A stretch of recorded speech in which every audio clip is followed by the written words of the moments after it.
Okay, so the House passed the Build Back Better Act. It now goes to your chamber. How confident are you that there won't be too many changes to the bill?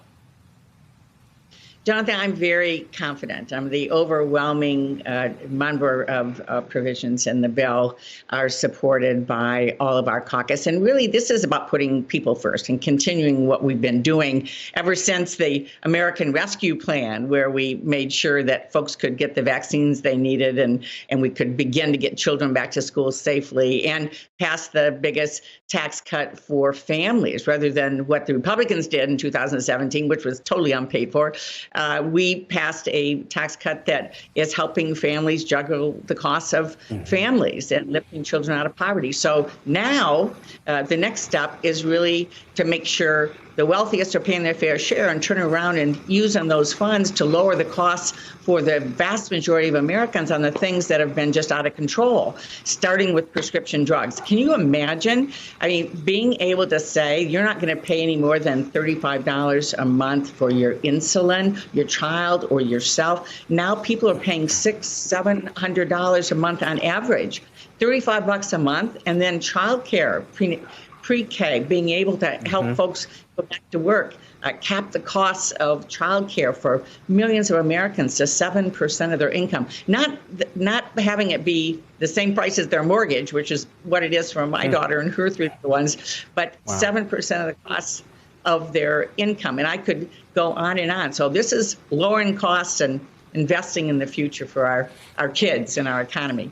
So, Senator, as you were giving that answer, we put up a graphic there that showed some of the provisions that could be, on the chopping block. A key among them is paid family leave. Senator Manchin has made it very clear from the very beginning that he's not for paid family leave. Are you confident that he can be convinced to not chop that out of the bill that's coming over from the House?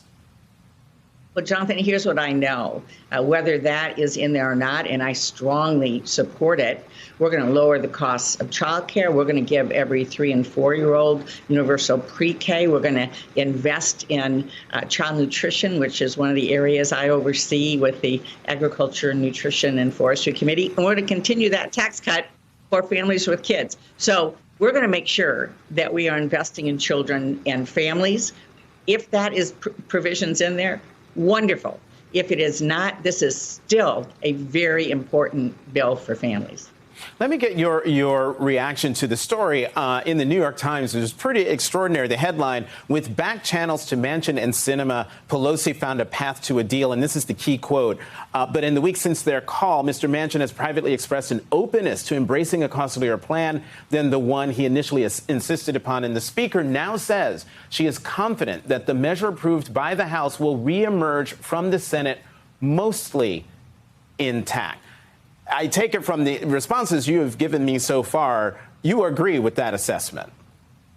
I do believe this will be mostly or overwhelmingly intact. There certainly will be some changes. But first of all, every one of our caucus voted against the Republican tax cut, fully not paid for, that went to the wealthiest Americans back in 2017. We want to right the system. We want the billionaires who enjoy the roads and all the benefits of the infrastructure bill that we just passed to pay their fair share, large corporations that pay their fair share. So we're going to make sure that we are doing that, and everyone supports doing that. And we're going to make sure that we're lowering costs for families, and we're going to make sure we're tackling the climate crisis in a way that's going to create jobs. And for me in Michigan, that's pretty exciting. Electric vehicles, clean energy manufacturing, doing those things that are going to bring jobs home, and then creating the workforce, supporting job training, education, the workforce, so that folks can really have a fair shot to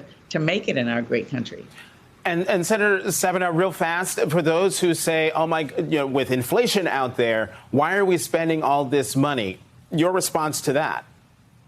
This is fully paid for, and it's about tackling the costs that people face, whether it's prescription drugs, whether it's the cost of childcare or housing. And frankly, wouldn't it be great not to have to worry about what the oil and gas companies decide to do in terms of gouging us at the pump? Buy a great new electric vehicle, we'll make it with clean energy, and then it doesn't matter what OPEC does. It doesn't matter what the oil and gas companies do. So let's get about lowering the costs, and that's what we're all about. We're going to put people first and lower their costs.